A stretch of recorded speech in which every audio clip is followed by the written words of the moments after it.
I'm designed to be speaking. And so, of course, they're going to make me not want to speak and or physically can't speak. And so for years, I literally couldn't. Like every year, for 6 months out of the year, my voice would be toast and it would be gone. I could barely speak. Wow. Then during his deliverance too, when I was praying over him and God was having me tell him like some of his spiritual gifts that he wants him to know about, his anointing and all this stuff. Like God was showing me all this other stuff. He's like, this is who I was telling you.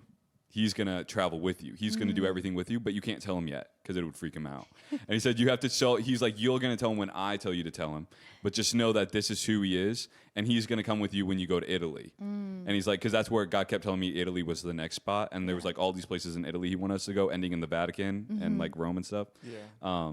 So I thought then eventually we were hanging out, and the one time God was like, tell him this, tell him now. And I was like, okay. I was like, God, I don't think so.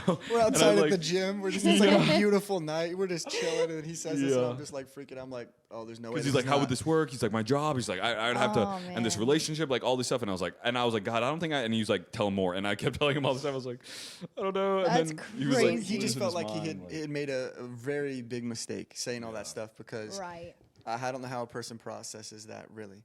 And God was just kept telling him like, no, he's going to be fine. This is how I need it to come out. Ooh.